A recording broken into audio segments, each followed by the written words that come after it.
Hola, bienvenidos al debate de France 24. Soy Santiago López González. Costa Rica cumplió 2 semanas de protestas de grupos sociales y de grupos sindicales en rechazo a un eventual acuerdo financiero de ese país con el Fondo Monetario Internacional y también debido a un incremento de los impuestos que propone también el presidente Alvarado. Pero se espera que para los próximos días se establezca una mesa de diálogo, algo que ya fue completamente descartado por las partes que deberían haberse sentado allí a negociar y que debía comenzar el próximo fin de semana. Una mesa que buscaba la concertación, que buscaba un acuerdo para que beneficiara a ambas partes y empezara a reducirse estas manifestaciones a nivel ciudadano. A esto hay que añadirle también un malestar precisamente de los costarricenses, los ciudadanos, por el mal momento económico que está atravesando este país debido a la pandemia del COVID-19. Los números no son alentadores. Veamos. La contracción de la economía de Costa Rica lleva al 5.5%, el desempleo ya ronda el 24.4% y el crecimiento estimado del PIB para el 2021 será del 2.1%, mientras que el endeudamiento para el próximo año, el 2021, será del 74.8% del PIB. Para hacer frente a esta situación desatada por la crisis del coronavirus, el gobierno del presidente Carlos Alvarado ha buscado ayuda en los mercados internacionales como una manera para poder hacer frente a esta situación. El gobierno de Costa Rica buscaba, porque ya lo descartó, acceder a un crédito del Fondo Monetario Internacional por $1.750 millones en un periodo de 3 años. Este fue el detonante de las manifestaciones, fue lo que no le gustó a diferentes sectores y salieron a las calles de ese país para decirle no queremos este tipo de acuerdo. También, al principio de la pandemia, Costa Rica fue aplaudido a nivel internacional por el manejo que le estaban dando a la crisis, pero pues porque estaban presentando muy pocos casos de contagio, pero la situación de repente empezó a cambiar y ahora el contagio avanza rápidamente y las autoridades están intentando hacer frente a esta situación. Así es como están las cosas hasta el día de hoy. Costa Rica registra 91.780 casos de contagio, mientras que las víctimas mortales ya llegan a 1.134. Estas son cifras que publica la Universidad Johns Hopkins en su conteo a nivel mundial. Para analizar este tema y resolver todas las dudas que tenemos en torno a la situación en Costa Rica, hemos invitado a Saray Esquivel, presidenta de la Asociación de Profesores Enseñanza APSE, institución que estaría en esa supuesta mesa de diálogo con el gobierno nacional. Nos atiende desde la ciudad de San José y también desde la capital costarricense está con nosotros Eugenia Aguirre. Ella es politóloga e investigadora del Observatorio de la Política Nacional de la Universidad de Costa Rica. Ustedes también pueden ser parte de este debate. Deje sus comentarios en las redes sociales. Nos encuentra como @France24_ES y @Santilogo. La etiqueta es numeral, el debate F24. Pues tenemos el contexto, tenemos a las invitadas y tenemos ya las preguntas para comenzar con ellas. Y comienzo entonces con Saray preguntándole por la noticia que llega el día de hoy a nivel mundial y es ¿por qué se rompe esta posibilidad de una mesa de diálogo para empezar a concertar entre las partes después de estas 2 semanas de manifestaciones? Bueno, buenas noches, un saludo cordial a todos y un agradecimiento por la participación. Bueno, sí, nos venimos dando hace un ratito de la situación de que las condiciones no estaban para que el diálogo se desarrollara. Algunas organizaciones estábamos preocupadas porque las condiciones o los requisitos que se estaban pidiendo para realizar esta mesa de diálogo pues no nos parecían, sentíamos que eran un poco una camisa de fuerza. Como organización sindical pues tenemos colectivos y eso hace que las decisiones tengan que ser consultadas y entonces digamos, en este momento el gobierno lo que está diciendo es que solamente 7 organizaciones o grupos dijeron que iban a apoyar, un total de 25. 2 estaban en espera todavía y el resto pues no había manifestado. Entonces, más que todo porque esto fue como muy rápido, Fue el domingo en la noche que nos dijeron que se iba a abrir este espacio. El lunes amanecimos y ya apareció un documento con los requisitos. Y entonces, mientras se hace todo este análisis de la posibilidad, pues nos llevamos en este proceso, ¿verdad? Nosotros, en el caso de nosotros como organización, sí, tenemos en medio una manifestación que se realizó el día de ayer. Entonces, había así como un poco de, aunque queremos, porque es una cuestión que todavía queremos, el diálogo que se realice, sí estamos en una situación de un poco de incredulidad sobre las condiciones en las cuales se va a realizar. Sí. Eugenia, ya le doy la palabra. Quiero preguntarle a Saray. Entonces, no está descartada esta mesa de diálogo, simplemente digamos que está pospuesta y en unos días podríamos estar hablando que el gobierno se siente con los diferentes sectores a conversar. Exactamente, eso es lo que en este momento está pendiente. Perfecto. Eugenia, quiero preguntarle por el contexto y por la situación que vive Costa Rica. ¿Cómo es la aceptación del presidente Alvarado allí en este país, su gestión? ¿Por qué esta posibilidad de hacer una negociación con el FMI despierta estas manifestaciones ciudadanas y lleva a cientos de personas a las calles? Hubo bloqueos de las carreteras, bloqueos de las principales vías del centro de San José, incluso manifestaciones que fueron bastante agresivas frente a la residencia o al Palacio Presidencial. ¿Qué es lo que se está viviendo allí? Buenas noches, Santiago, y a todas las personas que sintonizan a través del debate de France 24. Tenemos que recordar que este es un gobierno que llega con uno de los índices de popularidad más bajos en la historia de que se lleva este conteo por distintos estudios de opinión. No gozó este gobierno de lo que normalmente conocemos como la luna de miel después de la elección y los primeros días o inclusive años en que ejercen el poder. Y esto tiene que ver también con la naturaleza del proceso electoral, que este gobierno logra llegar a esta segunda ronda que vivimos en 2018 con un apoyo muy limitado y buscando alianzas en partidos tradicionales, como es el caso del Partido Unidad Social Cristiana. Durante la gestión de la pandemia, el presidente Alvarado y su equipo vio un repunte muy importante que el Centro de Investigación y Estudios Políticos y la Universidad de Costa Rica calificó como un rally around the flag o un rally alrededor de la bandera, apoyando estos primeros meses que, como vos bien explicabas, de la gestión de la pandemia fue muy exitosa.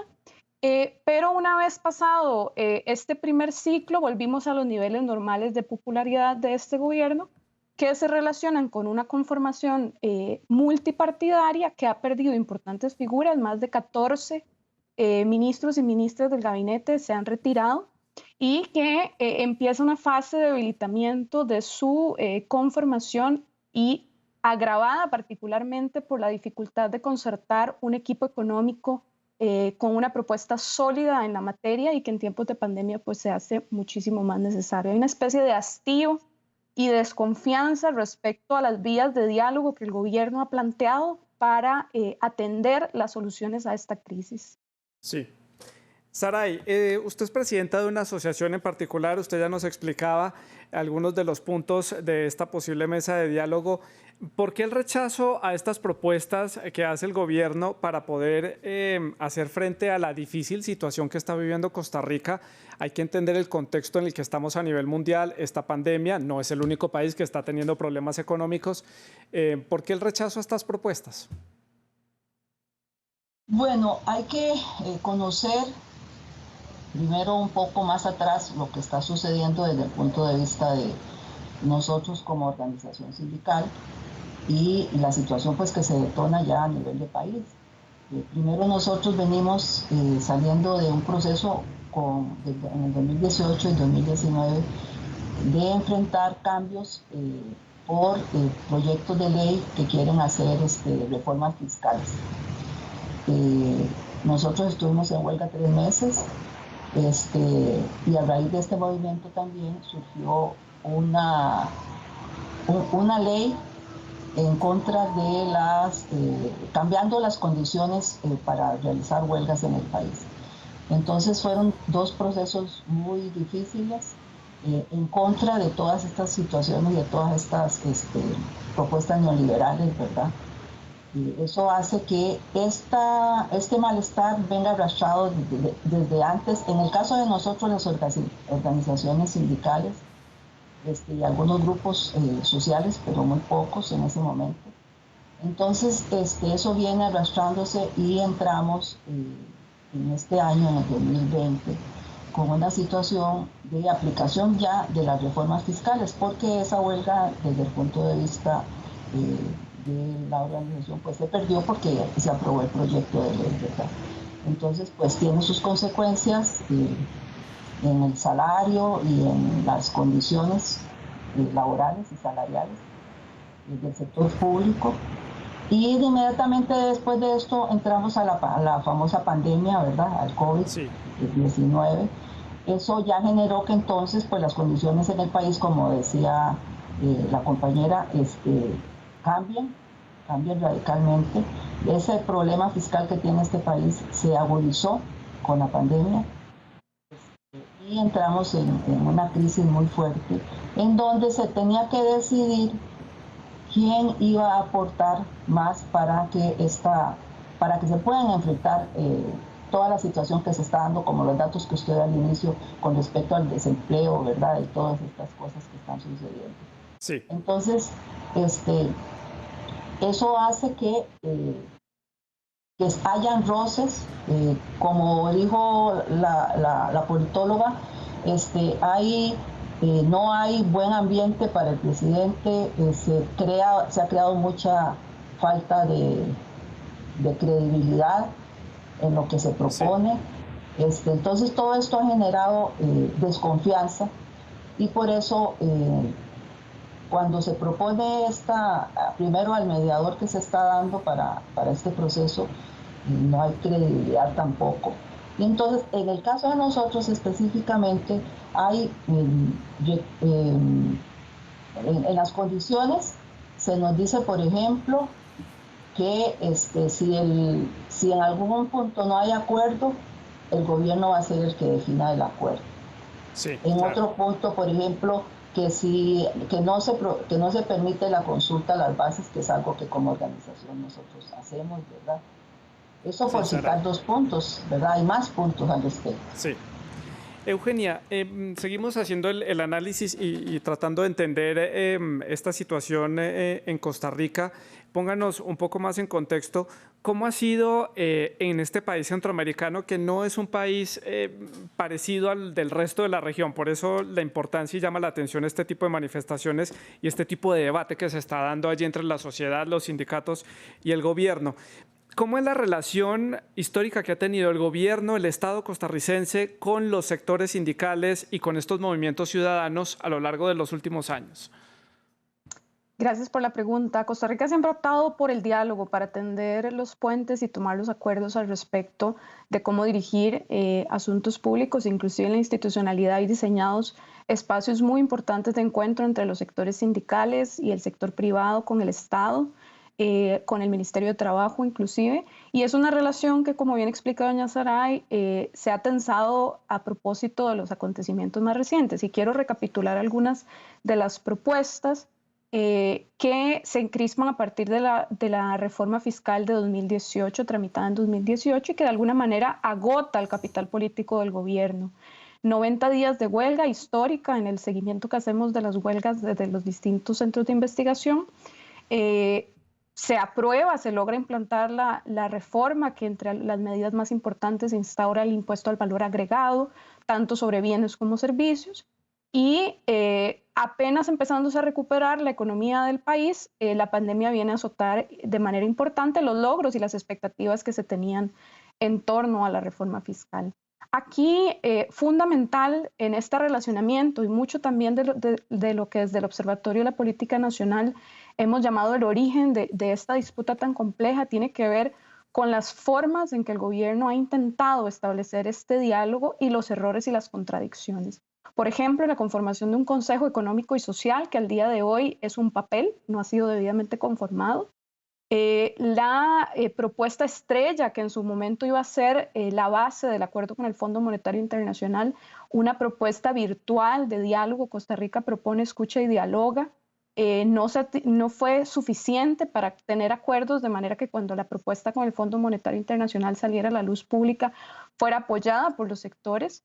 Y ahora este último intento, que es un intento donde se suma además el liderazgo del presidente de la Asamblea Legislativa por traer un tercero neutral a la mesa. Uno de los errores fundamentales y uno de los orígenes fundamentales, además el bajo índice de popularidad de este gobierno y los resultados en materia de política social a propósito de la pandemia y económica, Sí. tiene que ver con las formas y los intentos también fallidos de tejer acuerdos previo a la presentación de la propuesta con el fondo.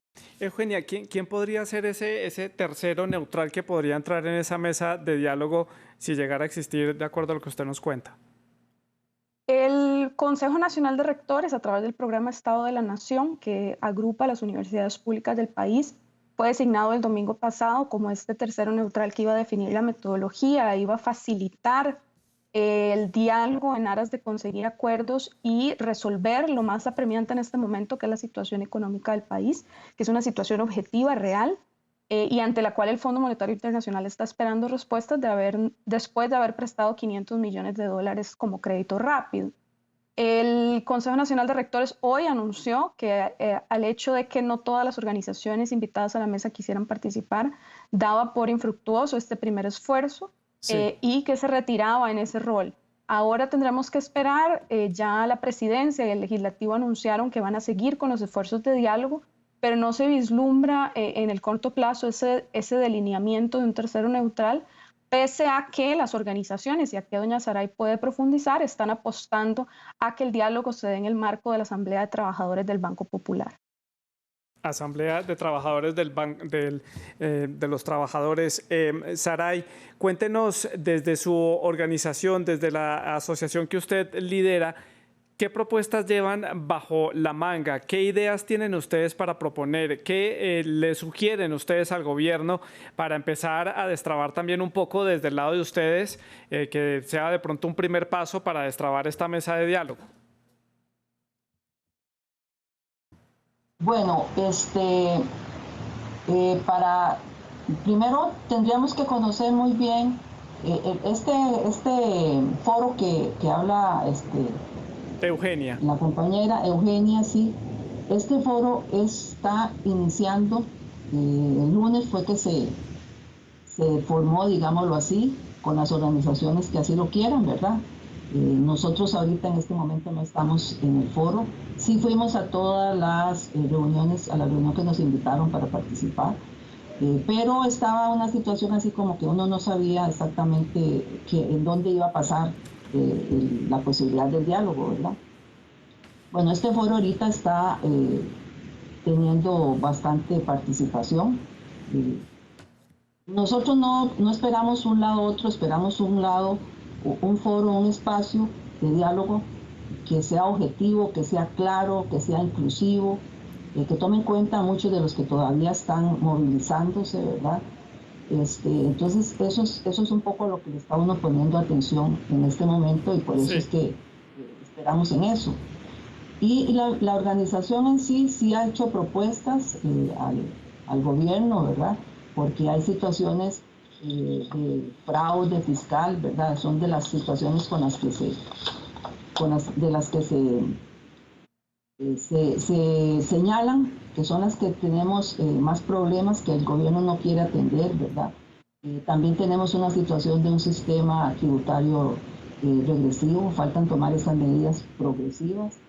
Pues la economía está muy atrasada, digamos así, no está enlazada. Sí. Entonces son situaciones que tendríamos que presentar y para eso, y para eso pues también hay medidas que se proponen ya a nivel de propuesta al gobierno para enfrentar esta crisis. Sí. Pero el espacio lo estamos esperando con esas condiciones que le comenté anteriormente, ¿verdad? Sí. Que incluyan a más personas, que no se limiten, que no nos restrinjan la cantidad de participantes. Entonces eso es lo que estamos esperando a ver de dónde viene esa luz y eso lo estamos manifestando. Eugenia, en el marco político que hay en este momento en Costa Rica, ¿qué tanto margen de negociación tiene el presidente Alvarado en torno a este tema. ¿Qué tanto puede él jugarse dentro de su capital político, de su ya desgastada credibilidad, según lo que usted nos cuenta, y teniendo en cuenta, valga decirlo, ese descontento que hay entre los ciudadanos? Sí, bueno, el capital político está definitivamente agotado. Creo que en eso coincidimos en los espacios de análisis del país. Ahí es una figura que ya está agotada y cuya credibilidad está ampliamente cuestionada. Y esto queda de manifiesto con esta propuesta tan reciente para calmar las 2 semanas de manifestaciones.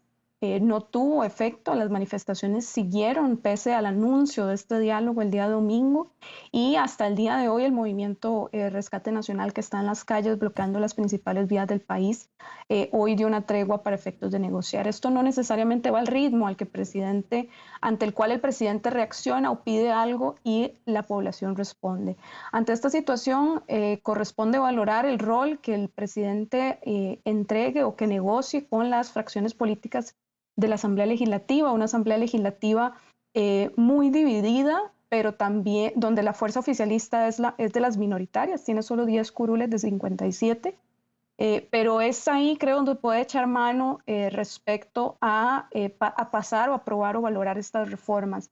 Sin embargo, no debe dejar de considerar que ya su primera propuesta fue presentada al país, fue ampliamente rechazada y lo que le corresponde es construir una nueva propuesta que no paralice al país y continúe por esa vía del 80% de las medidas destinadas a nuevos impuestos y el otro un 20% al gasto público. Saray, ya le doy otra vez la palabra. Quiero preguntarle a Eugenia sobre esta propuesta y esta reforma fiscal que plantearon en el 2018, negociada también en el 2019 y que debía entrar en vigor ahora en el 2020, pero que ha sido trastocada por esta coyuntura de la pandemia. ¿Qué características tenía y cómo era entonces ese régimen anterior que tenía Costa Rica? Según entiendo, uno de los puntos importantes era la instauración del impuesto de valor agregado, que en Costa Rica no estaba. Sí, ese es uno de los cambios más trascendentales. La reforma entró en vigencia, pero parcialmente cada una de las disposiciones tenía una programación distinta y los últimos atrasos que se hicieron respecto a su implementación tienen que ver con el sector construcción y el sector turístico a propósito de la crisis por la pandemia. La reforma está ampliamente implementada. Lo que corresponde ahora más bien es valorar si los efectos de esta nueva propuesta que quiere hacer el gobierno van a profundizar los descontentos respecto a en qué se fundamenta. Uno de los puntos clave, y aquí vuelvo a la pregunta que me hiciste respecto a la relación con los sindicatos y las organizaciones, tiene que ver con que el tercer capítulo de esa reforma fiscal era una reforma en términos de empleo público que redujo los rubros de pago de salarios por anualidades y otra serie de incentivos que se estandarizaron y por supuesto llevó a disgusto de las organizaciones, quienes también se manifestaron. Ahora,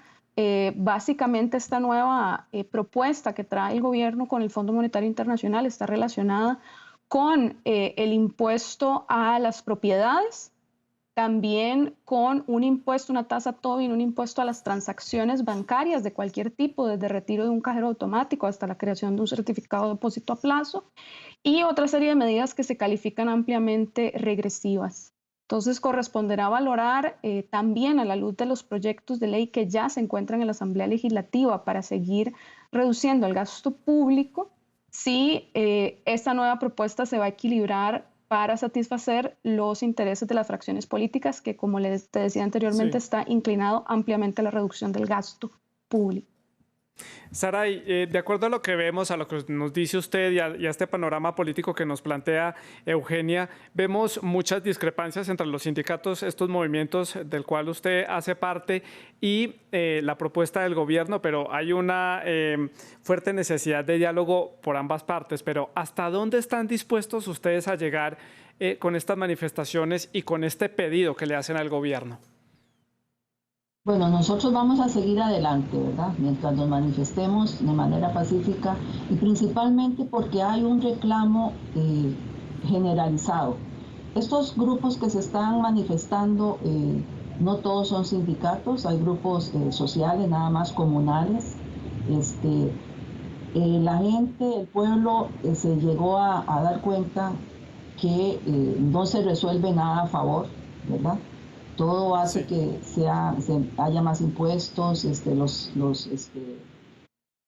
salarios disminuyen, entró el IVA que disminuye el ingreso familiar también.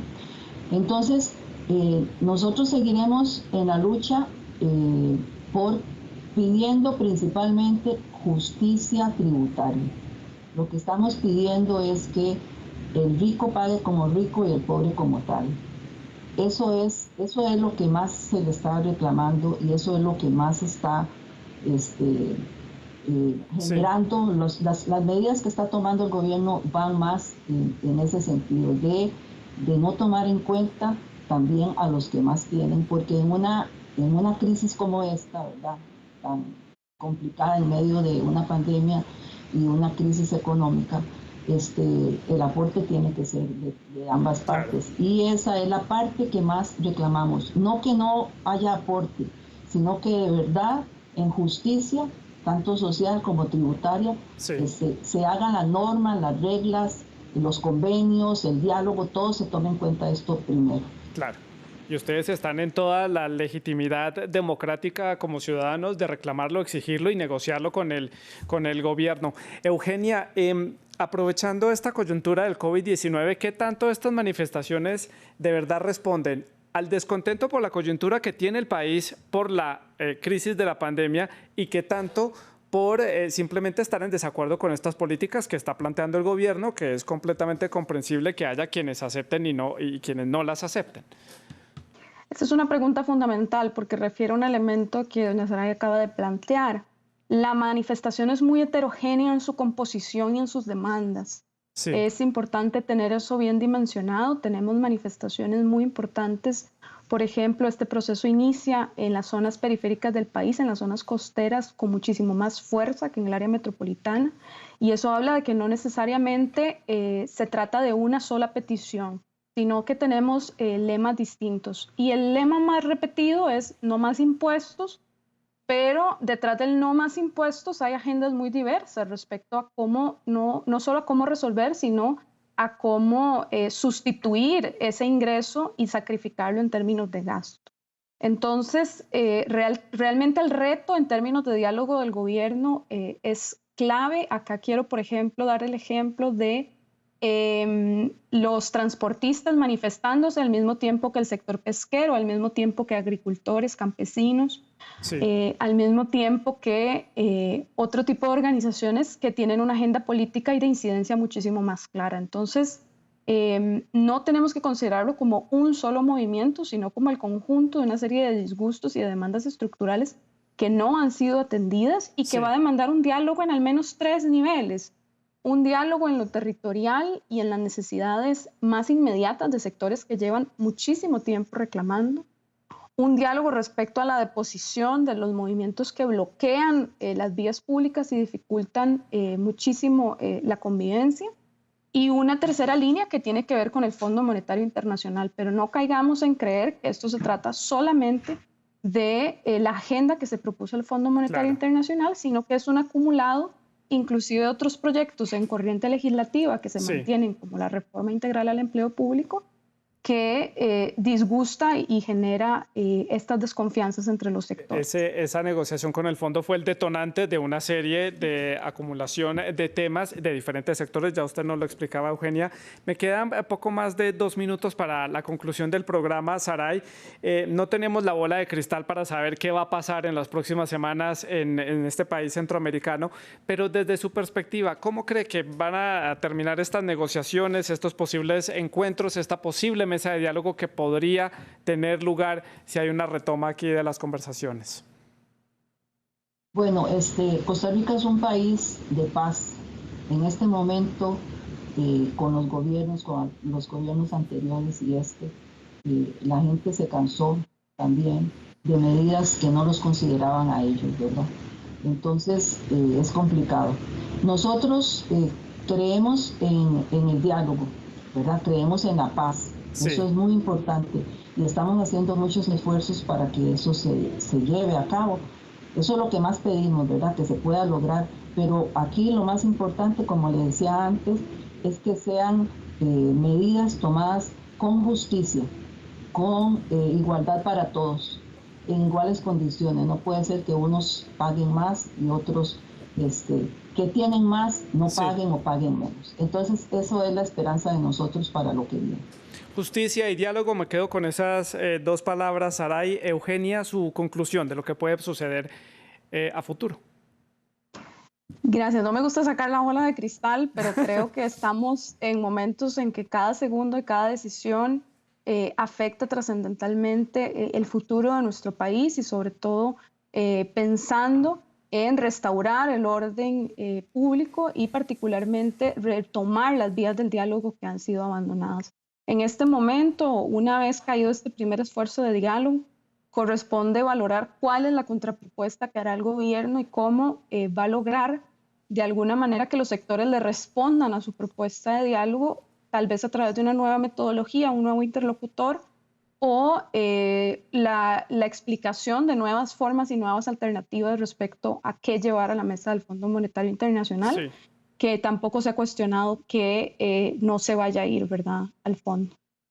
Pues a Eugenia y a Saray, muchas gracias por habernos puesto en contexto a la teleaudiencia de France 24 en diferentes rincones del continente americano. Gracias por explicarnos y poner sobre la mesa sus puntos de vista en torno a esta coyuntura que está viviendo Costa Rica. Muchas gracias por haber estado con nosotros aquí en France 24. Pura vida para las dos allí en San José. Y a ustedes muchas gracias también por haber estado hoy en el debate. Pueden seguir dejando sus comentarios, todas sus preguntas a través de las redes sociales. Los invito para que sigan con nuestra programación.